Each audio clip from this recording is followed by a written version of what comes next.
Okay, so you ready, Amanda? I am ready. You're ready. Yay. All right, everyone.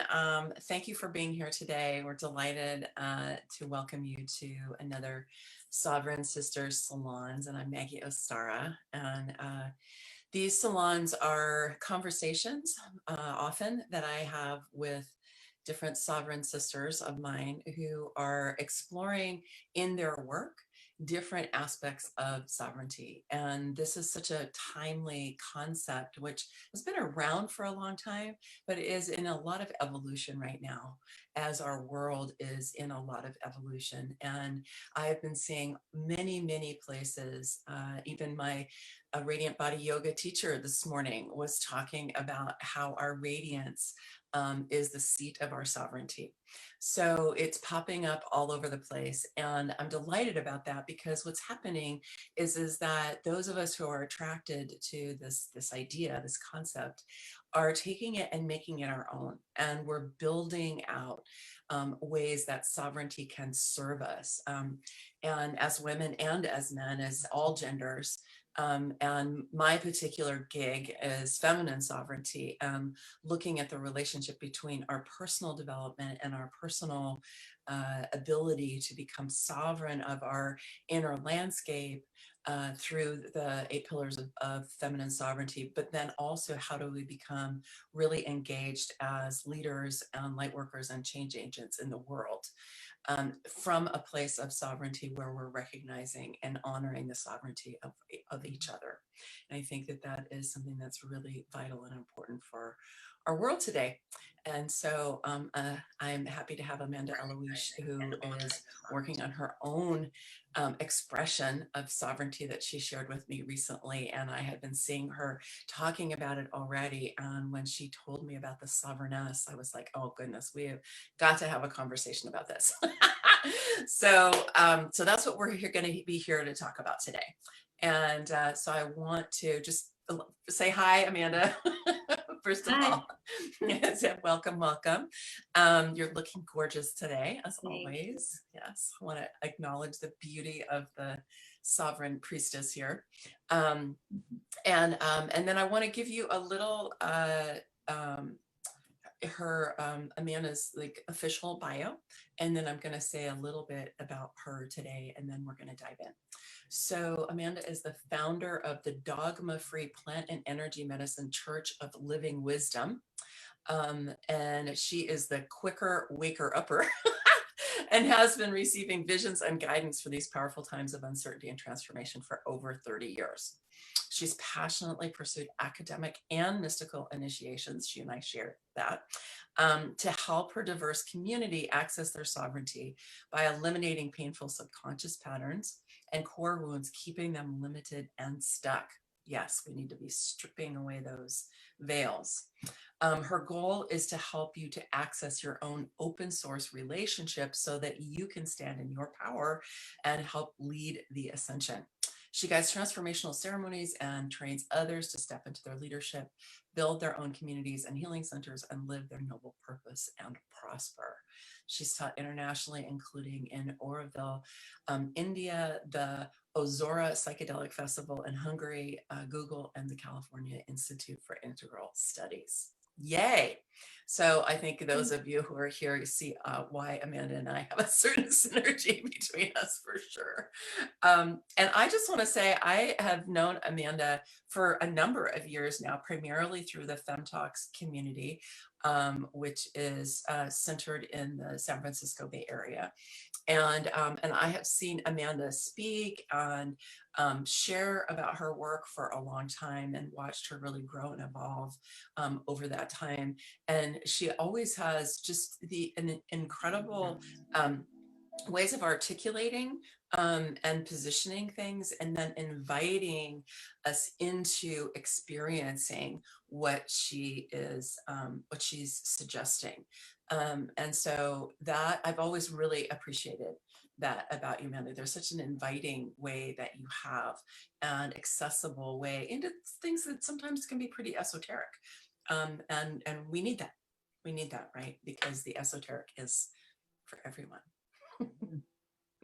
Indeed. Yeah, so welcome, Amanda. Welcome, Thank welcome. you. And I just want to start out by inviting you to just share a little bit about yourself, however you want to, and but to circle into the matter of sovereignty at some point and what that means for you, both personally and what it means for you in your work. Beautiful. Yeah, thank you. Well, I started my life out in a Mormon family in Salt Lake City, Utah, and but I had special gifts that helped me to kind of access. I was accessing samadhi. I was accessing source. Mm, And at the time, I really thought it was from being Mormon, but although it wasn't really what other people were talking about, so I mhm, also knew it was unusual. I had a lot of gifts that were recognized, focused mostly in academics. mhm, But some people are like, you're just kind of like an old soul. You're wise beyond your years. And I also had a lot of challenges as well. And like kind of like being a human's really hard. mhm, And so I was put into a program for gifted kids in elementary school, and that went on into junior high, high school. And I just became really, because that part of me was nourished and my gifts were nourished. I got to be really curious and explore about consciousness and the imagination and what was happening for me. And was that just a unique thing for me? Could I help other people with it? If so, how would I honor? I kind of had this sense that we're all here doing different things. Like we all have a soul contract, and so I'm like, how could my gifts apply to somebody else who has different resources, different challenges, a different life purpose, different morals, beliefs?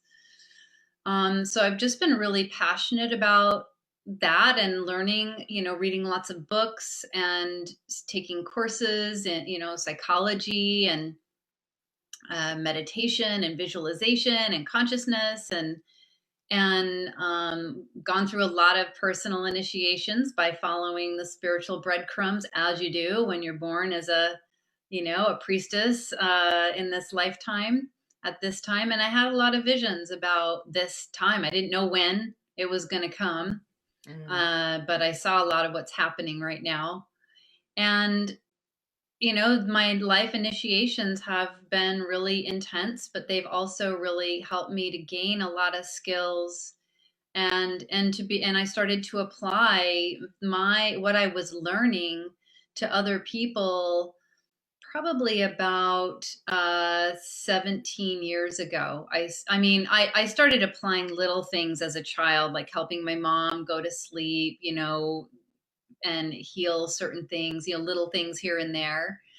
But really started to apply, helping other people about 17 years ago, Mm, and developed a practice called subconscious accessory patterning. And it's about unraveling the subconscious programs that come from limiting beliefs, childhood trauma, the shadow that we all bring into this life or, experience in ourselves.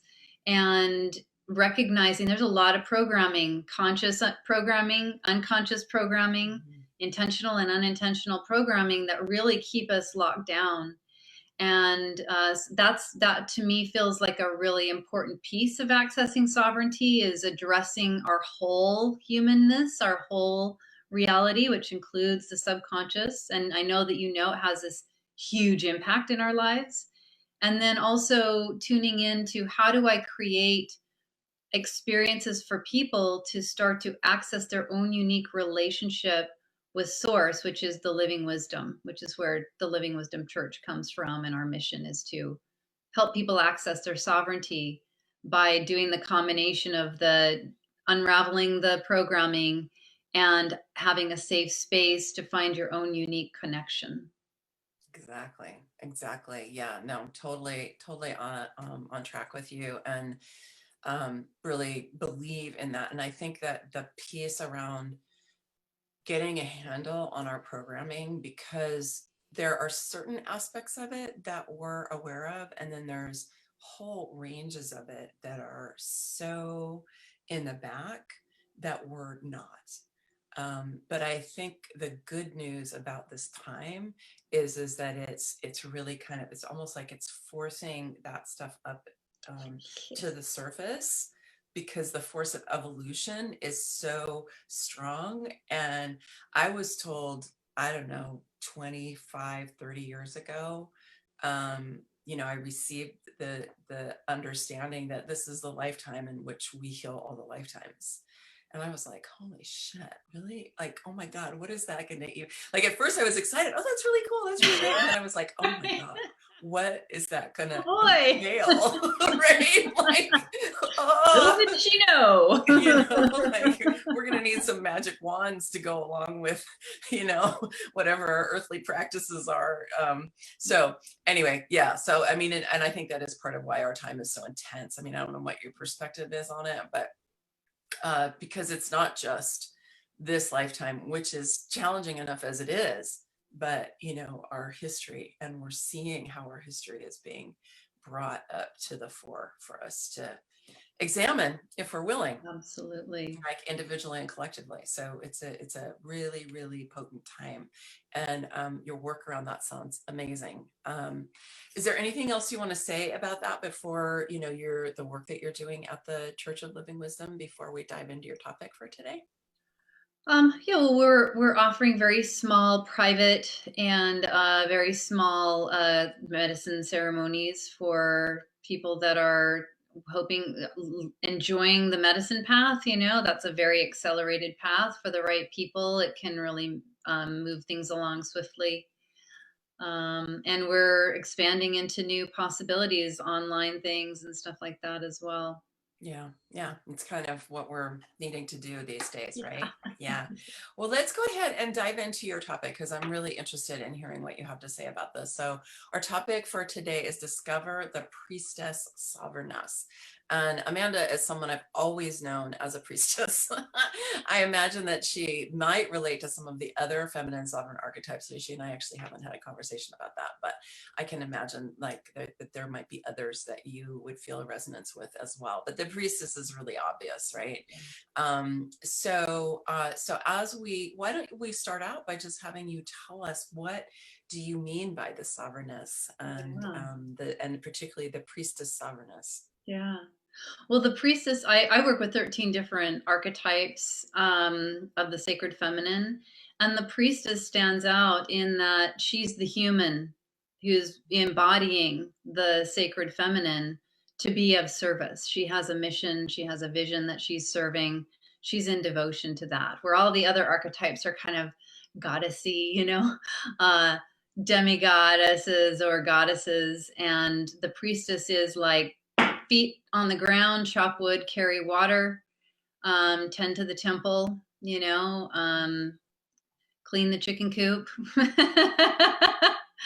Kind of, there's a lot of practicality in the bridger of the worlds. And so that piece is important because we are human, and yet we are stepping into and accessing our infinite and divine potential. As you said, it's waking up, and we are healing old karmic debts, and we are liberating our ancestors, and this is the midwifing of the new consciousness, the new possibility.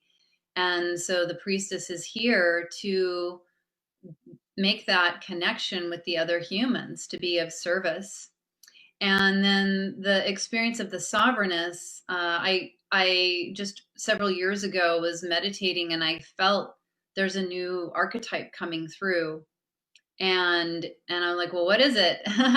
and the feeling of it came in, and I'm like, well, what's her name? And it was like the Sovereigness. And I'm like, oh, okay.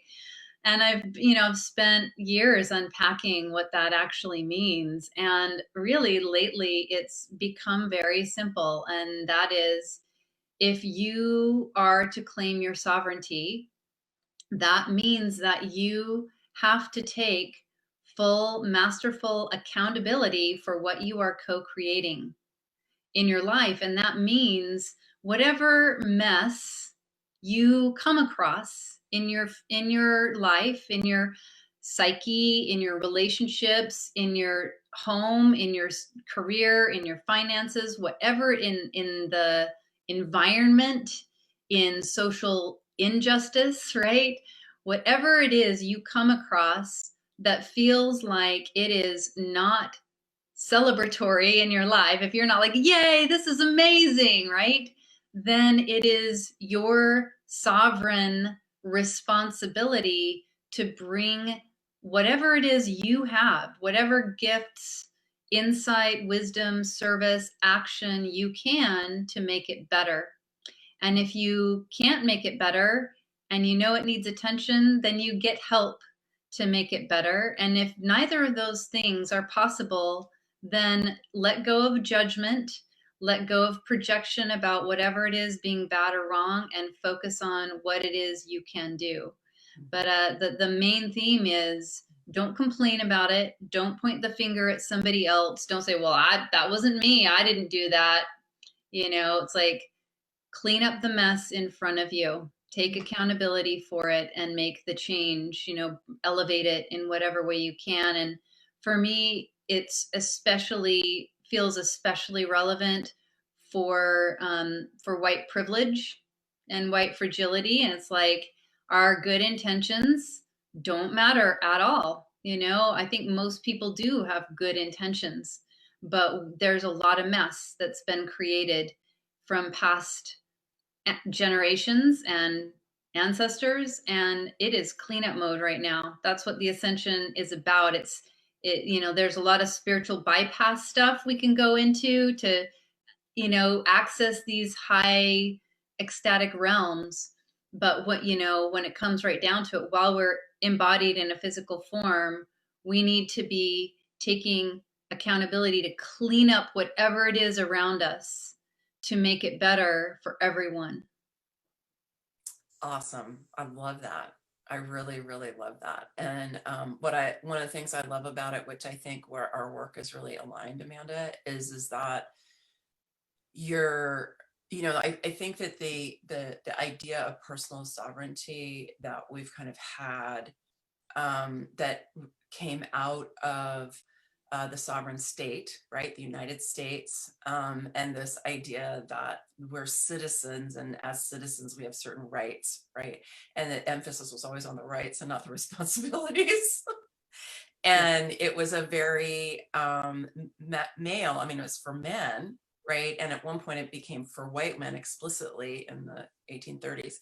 And so it became this idea of this kind of white male citizen who had these rights, who could do what he wanted. And this was his sovereignty as long as he wasn't, hurting other people, like this idea. But there weren't really this idea, well, you have responsibilities that go along with those rights, which is a core component of any democratic society. If it's going to work, is people have to have responsibility as well as rights. And I think that that's a big issue that we've had for a long time and that we're really facing.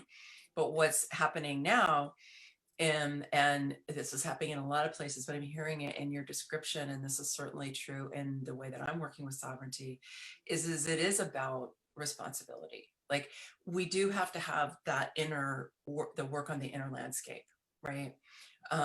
Because if we're not sovereign of our own terrain, then we're not able to interact with each other as sovereign beings, right? Because our subconscious programming or our wounding or whatever is running the show, and we don't really know what we're doing. And if we're kind of emotionally weak, energetically weak, we can be easily knocked around and stuff. So we have to have that. But what I'm hearing for you is that, yeah, you need that piece, but then it's in the outer view, you need to respond to that outer view with an attitude of responsibility. Like, what is my role in relation to this, and how can I, whatever it is, uplift the situation or resolve something or contribute to make a change for the highest good of everyone. And so I really love that, because it is an evolution. That's why I started talking about feminine sovereignty, and you've got Sovereigness, which is like a feminine version of sovereign, right? So we're on parallel paths here, where we're looking at, that idea of sovereignty was really pretty masculine, right? It was embedded in these masculine ideals. And I just want to say, I don't know how you feel about this. Maybe you can share. For me, feminine sovereignty is not only for women, it's for anyone, you know, any gender, any orientation that is drawn to the principles. But I just named it that because it had this piece about responsibility and benevolence and care for everyone and collaboration, and so on. So what is your take on that? If somebody, you know, were thinking about, maybe they weren't identifying as a woman or as a female, and they heard sovereignness, how would you respond to that? Or what would you say to that person? Well, when we talked earlier and shared our journey with sovereignty and that archetype and that wisdom, I love what you said about the feminine aspect also being about the connection with community. And I hadn't really made the conscious connection, but I'm all about building community, with the church. And I've really valued the power and importance of community and a safe community and intentional community. And because it's about our wholeness, it's about embracing and owning, taking accountability for our wholeness, and our wholeness is not separate from the wholeness, right? Of wholeness, right? So we, the old paradigms, which are really, really celebrated and starting to fall away, is about being the individual, standing out and achieving and rising above everyone else. And I did it, pulled myself up by my bootstraps, and you know, and what's been lacking is the awareness of all of our relations, all of the people, the families, the children, the marginalized, those who have privilege and power and those who don't. And how do we share it? How do we spread it out so that it feels more balanced? And so, that's definitely an element of the sacred feminine. There's this intuitive and innate in the true feminine, caring for the family, caring for the children, caring for the elderly, the nourisher, the welcoming, the embrace, the inclusivity that in the past has been lacking from that sense of sovereignty, which is isolated. And I think that one of the reasons that this archetype started coming in and is speaking so loudly, and feminine leadership is so needed and so many of us are getting it, is that there is more awareness of the whole and connecting with everyone and honoring community and the power of community versus the hegemony, top down, the layers and the separation and the power over versus power with, the strength with, when we weave our prayers and our gifts and our actions together. Yeah, absolutely. Absolutely. Well, I know you have some pieces you want to share with us today. So you suggested that you could provide us with a simple way to start to understand how to access our sovereignty. So what would you like to share with us about that? Well, I would like to make things super easy, basic. And so what I've been focusing on to continue to hone and enhance my own sense of sovereignty is really just tuning in to what's happening in my life. And as I mentioned before, if there's something going on in my circumstances that I notice mentally or in my body or my emotional realm or all of them, if there's not a sense of celebration and like, I'm really grateful for this, I feel peace and calm, I feel a sense of bliss and joy in my life. If there's some kind of complaint or judgment or any kind of heaviness, mind, body, or spirit, then it's important to, instead of be in judgment and trying to tune it out, ignore it, anesthetize it, medicate it, it's important to recognize that the cleanup on aisle 4 is in us.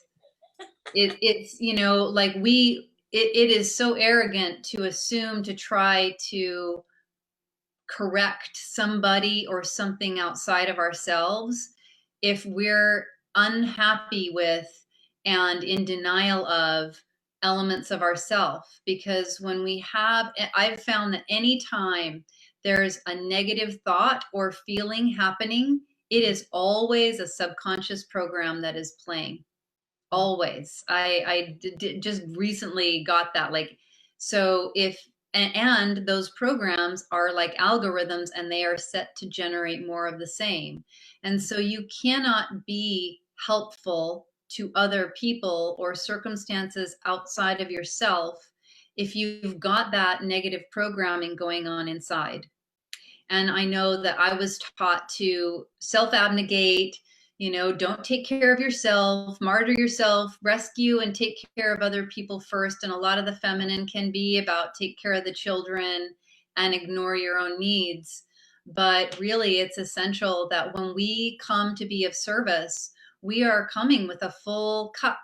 And there's a Sufi saying to serve from the saucer, you know, so to fill yourself up, to really make sure that you're nourished, so, and in a place of celebration and loving kindness. Because then what you create, what you think to do, that guides your actions, your solutions that you bring, will be about generating whatever it is you are magnifying from your heart space, you know, that loving kindness, compassion, wisdom versus anger, fear, worry, judgment.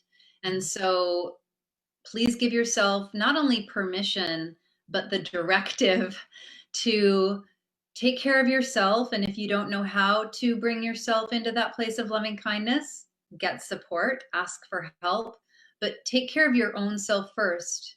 If we all realized that we have permission and actually are being asked by the Holy to do this, we wouldn't have to worry about anybody else's shit. We would just be in this, you know, like, I'm taking care of myself, and now what I'm offering to the world comes from love and kindness.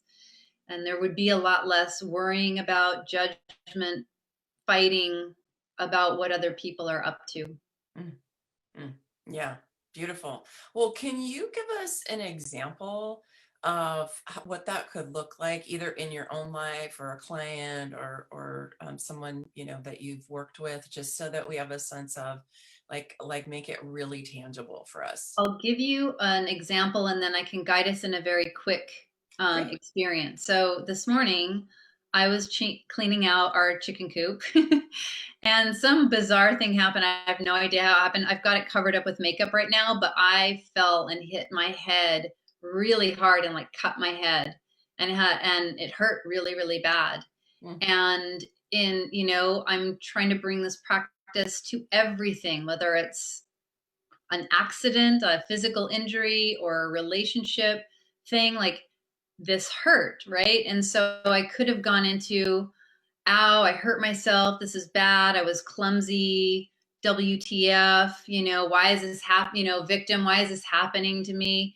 And instead I just, you know, I put my hand on the places that were hurting, and I just offered love, and I said, thank you so much. I trust that whatever is going on right now is a gift.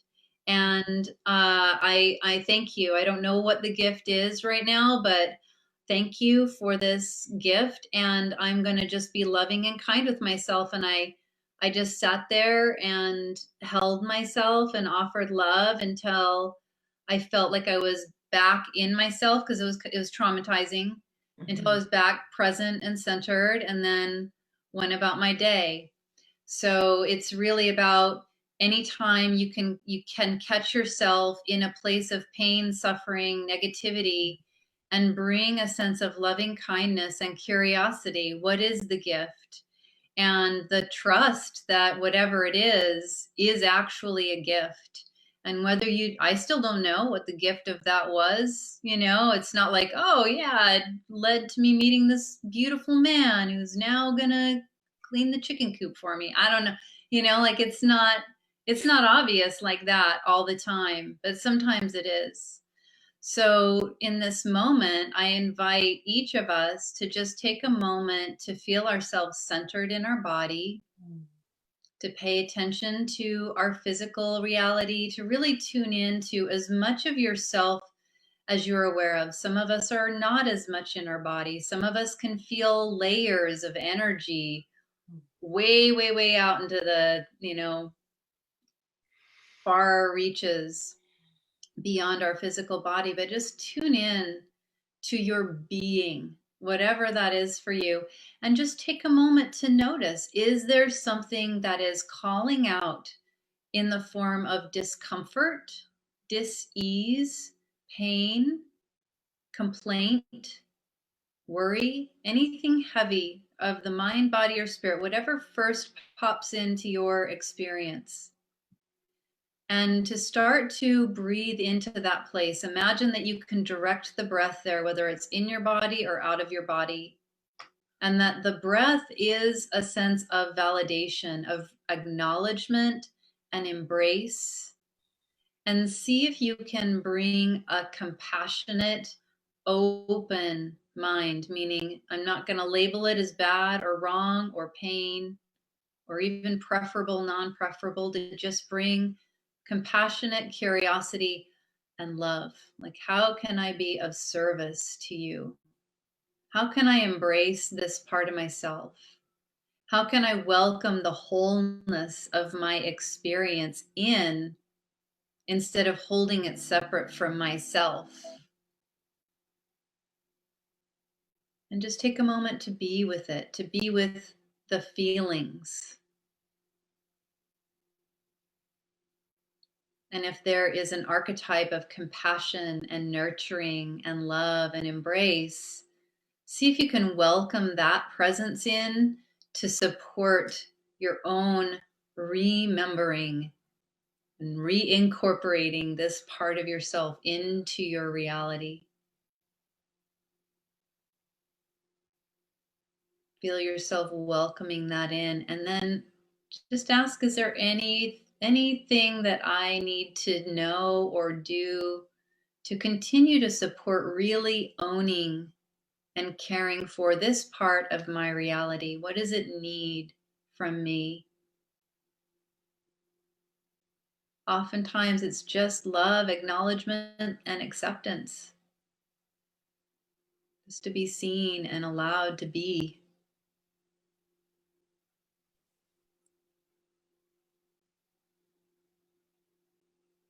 And even though I'm only partially participating myself, since I'm guiding, I feel a deeper sense of peace and relaxation in my body. So just notice what you feel as you welcome this in, letting go of the judgments of bad or wrong. This is a part of my reality that I welcome in, and I'm going to take care of it. And if you don't get any instructions, then just assume that until you do get clear instructions, that being loving and kind, acknowledging and embracing of this reality without judgment is all that's necessary. And then if you had called in a guide to support more compassion, more embrace, you can thank that guide, and now thank this part of you that may have previously been judged and pushed away. Thank this part of you for participating in this remembering, this reincorporation. And thank yourself for being willing to let go of previous ways of approaching this part of yourself and being of service to your wholeness and your sovereignty. And then just feel yourself connecting back with your physical connection with the mother, with wherever you are being held up, whether it's furniture or ground. And you can blink your eyes open when you're ready.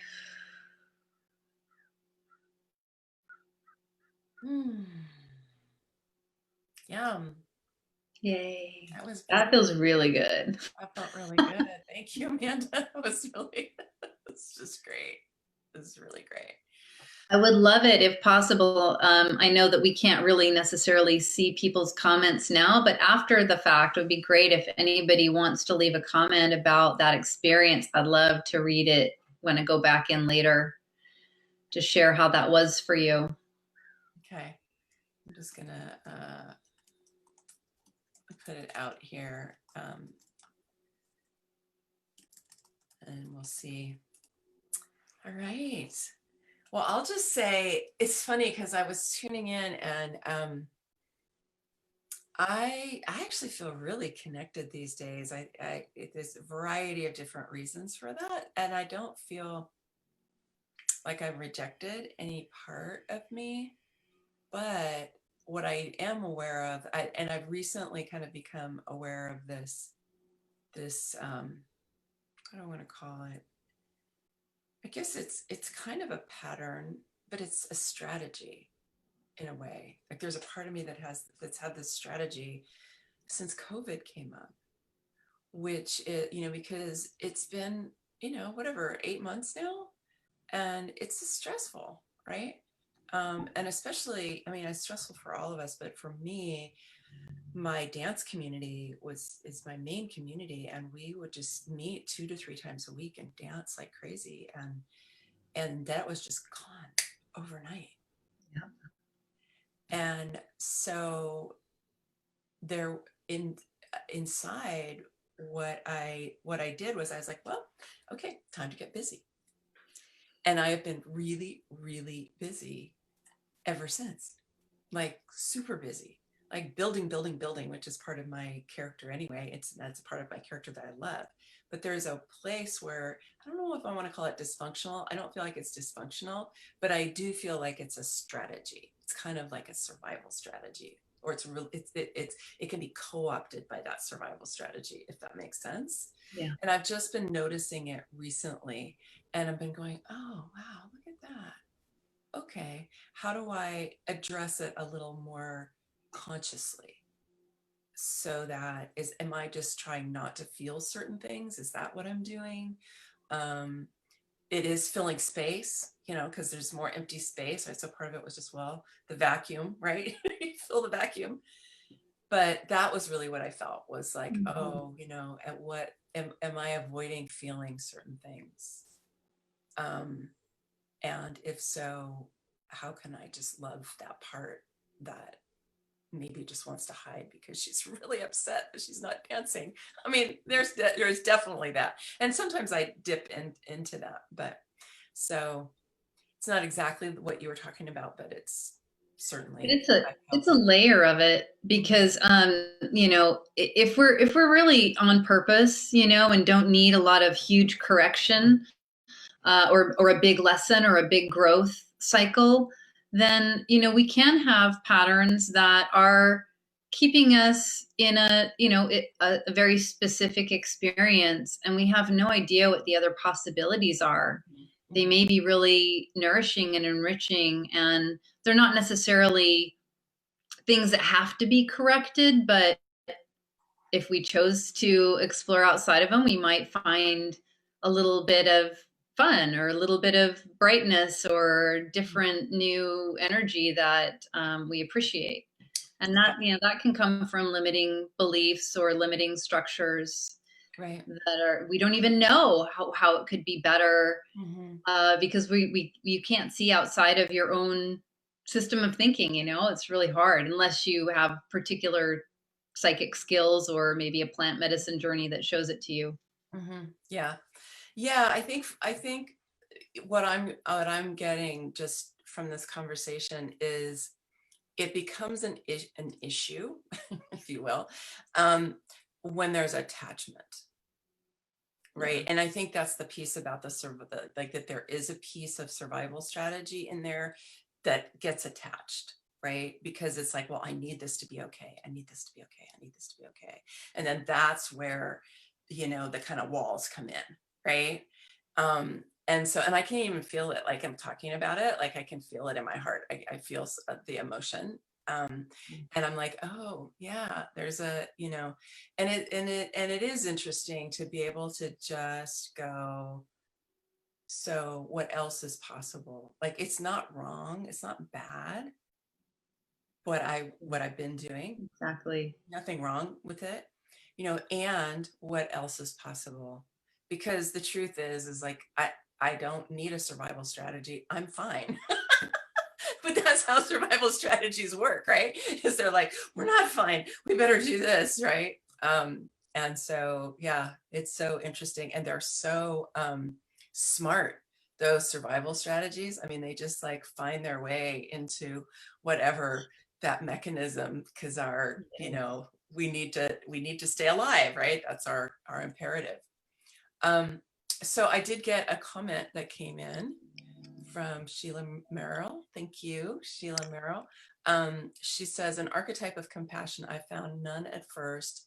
I've been working on developing love and compassion. After a while, the fairy godmother from one of the fairy tales, I can't remember which, came to me with her magic wand. I'll play with that for a while. I'd also like one that I can curl up against and be surrounded by. Oh, that sounds really nice. That may come a growthful thought. Thank you. Thank you for sharing that. That's great. I love that idea when I can curl up and be. I like that too. I'm going to borrow that. Okay. Good. Well, if anyone else wants to share, please do put that in there. There are a couple other things that Amanda wanted to share with us today that I really want to hear about. So, because you were talking about how can we develop our confidence in this time of where things are so kind of uncertain and chaotic. Because I think that confidence and that inner stability is so significant. Yeah, I mean, the confident for me, like I'm in a place right now where I got this message a few weeks ago, like it doesn't matter who gets elected, it doesn't matter what's happening out there in the world, everything is in sacred motion. And there are a lot of different worlds of reality happening for a lot of different people. And all you need to do is focus on your noble purpose. Focus on what you're here to do to be of service, and getting caught up in worry about things that are out of your control and way beyond understanding. Like, even though I had visions of this time and have some insights about some things, doesn't matter, and it doesn't change my mission. And so that just create, because I have also my own personal human challenges that, I'm like, okay, well, this is, how's this? It's a nail biter. How's it going to turn out? It's like, it doesn't matter. It doesn't matter whether you're homeless in a month. It doesn't matter whether you're a 7-figure businesswoman now in a month. Those things don't matter, listening to that inner voice. And so really, knowing how it's important to cultivate or have help cultivating, so that the difference between the voices of fear and survival and worry, which can sometimes witnessed it showing up as intuition, but I'm kind of like a subconscious whisperer, and I've been around people and I'm like, oh, I know you think that's your intuition, but I have a feeling that this is a survival pattern, alarm that's going off inside. So really learning, getting to know your inner landscape. That's why it's so important to embrace the wholeness, especially the hard feelings, because if you don't know and love this part of you, then how can you understand how to navigate it? Because it is in the subconscious. It does have a huge pull in how we behave. And if we've disconnected ourselves from it, then it's like we're letting something drive us blind down the freeway at 90 miles an hour. And we're like, oh, I really hope I'm going in a really great direction. I'm going to think about where I want to be in 5 months from now. It's like, embrace these parts, get to know them, befriend them, so that you can understand. I know now when my fear is showing up and at the helm. And I'm like, okay, now's not the time to try to send that email or to launch a program or whatever, like I know myself well enough to like, okay, it's time for self-care.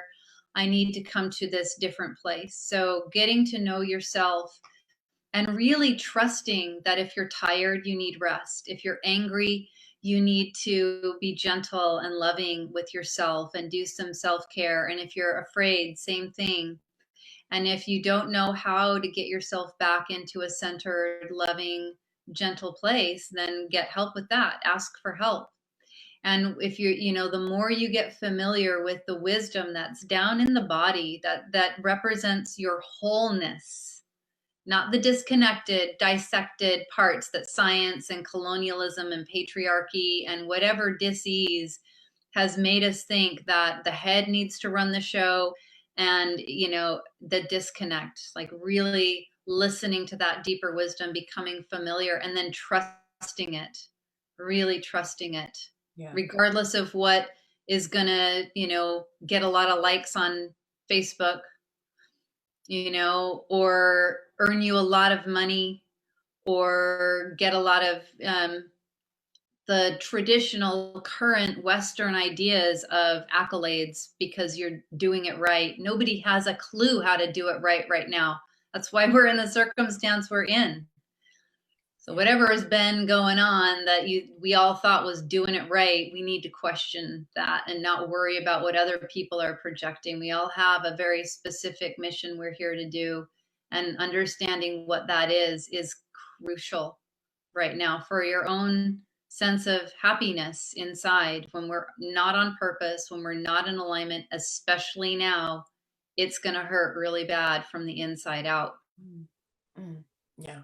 Yeah, thank you. No, I love that. I love that. And one of the things that's just coming to me as you're talking is in human design. And I don't know actually how familiar you are with human design, Amanda. Mostly what you've shared with me, which I love.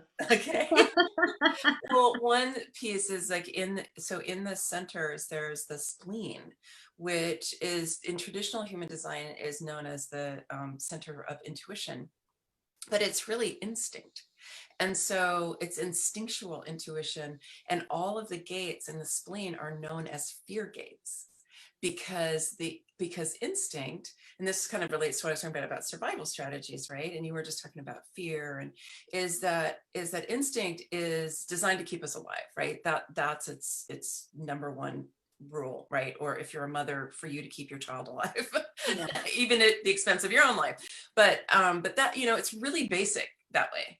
And so there are these, but because we're such complex beings, that instinct can come and saturate all kinds of experiences for us.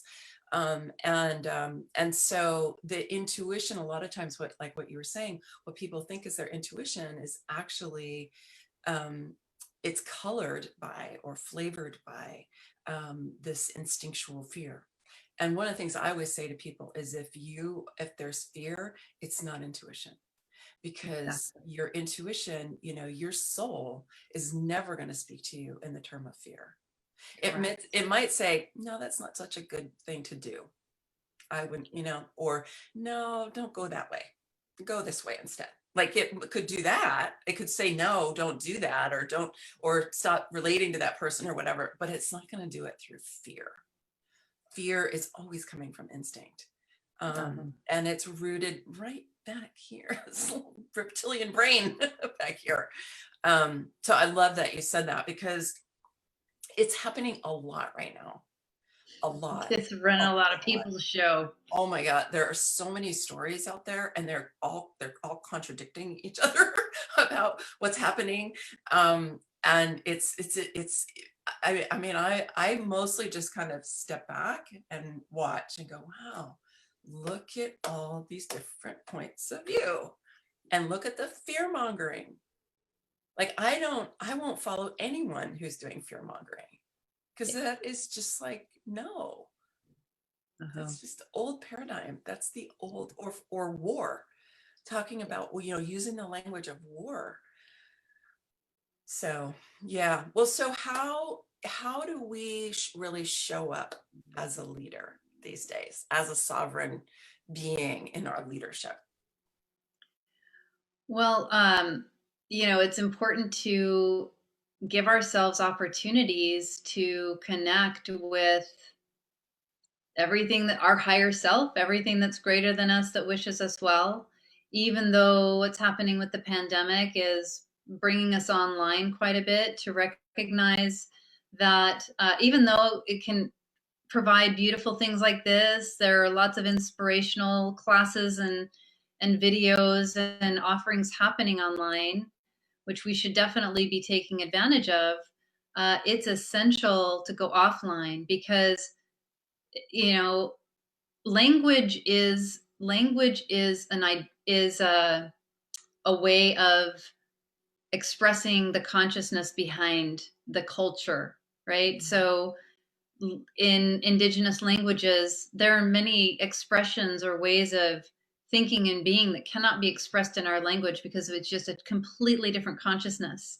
And learning a new language expands our consciousness. And if you think about the language of online, it's in ones and zeros. It is binary. Binary. It is divisive. It is on or off. It is limited. It is a flat screen. And it's been programmed, and the way that we have to operate inside of Google with our iPhone or our Android or whatever it is, it has been programmed, and it has been programmed from a patriarchal and a colonial mindset of individualism, ambition, capitalism, personal gain, and not really caring about the collective. And so recognizing that there are ways that we are engaging online that are actually limiting us, which I saw again many years ago. I was like, oh, Apple, I see what you're doing. And I don't know exactly, but I can feel it. And it's like, it's everywhere. It's all over the place. And so to recognize it's a necessary evil right now, but to step away from the screen frequently, give yourself an opportunity to have a real life, real time engagement with the earth, to connect with the elemental. Just think about what your ancestors were doing, right? Breathing fresh air, touching the earth, sticking your fingers in the dirt, growing some of your own food or herbs, enjoying the natural elements of this human life, to really connect with the wholeness of our humanity, because our digital experience is amazing, but it is so much more limited than we are remembering it to be. We're getting, like somebody said that they were looking at, like, reading something, and they tried to do this to make it bigger. And I was like, get the fuck offline for a while. Deprogram yourself. It's important. It really is. Yeah. Yeah. No, I appreciate that. I appreciate that. And yeah, because it's just like the time online has, astronomically expanded. So I hear that. Well, thank you, Amanda. I really love hearing from you. And what I'm really getting from this last share is that in order for us to step into our leadership and to be effective and influential in our lives, we have to be connected to the elements and to the earth and to ourselves as a three-dimensional, five-dimensional being that is relating to certainly to our planet and to each other, even as we're in this funky situation with COVID. And yeah, it's really funny. I hope everybody has a COVID pod. I just want to say that. I hope you have at least some group of people that you're spending time with. I mentioned this to somebody the other day about being with my COVID pod, and they were like, "What's that?" And I was like, "You don't have a COVID pod?" And they're like, "No." And I'm like, well, "You should get a COVID pod." You really need to be able to go into other people's houses and spend time talking to them. And winter's coming, and yes, we meet outside, but and yeah, so I really want to just say that to people because it's fundamental nourishment. Yeah. Right? We need It's our humans. We need to human. remember our humanity. Yeah. Yeah. And we can't really be good leaders without it. Yeah. Right. Yeah. Well, so Amanda, how can people find out more about you? How can they connect with you? And I think you have some special things you might want to Yeah. offer Well, out. I have a website. I'm gonna just put I just put it on in the chat. Elo'esh.com. It's my middle name that I use as a last name, Elo'esh.com. And there's a place at the top there where you can add your name and email, and it will get you on my mailing list. So you'll find out about all of the things that I'm offering. But even better than that, there is a Priestess Codex that is about helping to activate and awaken sacred feminine sovereignty and power. And there are several rituals from amazing priestesses in the community. I should get one from you, in fact, because it's a working document right now, but it's available as is. And then there are, I think, 8 or 9 practices already in there. Mm. And one of them is a practice that the earth, this sacred land where I moved into a year and a half ago, gave to me about accessing our physical immortality, healing our ancestors, and healing the crazy psyche, the psychic energy that is creating so much pain and suffering and weird leadership and bizarre behavior out there. It'll all make sense how those are all connected, but it's called ancestral reincorporation, and it's the ritual that's in that Priestess Codex. So you can get it, it'll get bigger and fuller. You get instant access to that, and then you'll be on the journey with me. Beautiful. All right. I'm going to go get that. Sounds And maybe really, it'll inspire you. I'd love to have, if you have something to add to it. I still have a few spots that I'm looking to yeah, fill. So yeah, I'll check it out. I'm sure. Yeah. I mean, I have practices. I believe it. Yeah. Yeah. Well, thank you, Amanda. I so appreciate you being here with us today. I love hearing your wisdom and Thank you for the connecting and being on invitation. this parallel path with you. It's really nourishing actually for me to know that and to feel that, we have our different perspectives, but we're all contributing along a similar path. And I sort of have this expansive sense, of like, oh, it's just bigger and bigger and bigger. And that feels really, really good to me. Yeah. All right, dear. Well, many blessings. Much love. Thank you. Thanks for those of you who are on with us live, and for those who are going to be watching our recording later or listening to the recording later. Thanks for being here, and go find Amanda and check out her codex, and go do a program with her because she's amazing. All right. Many blessings. Much love. Bye for Thanks, now. Maggie. Bye, everybody.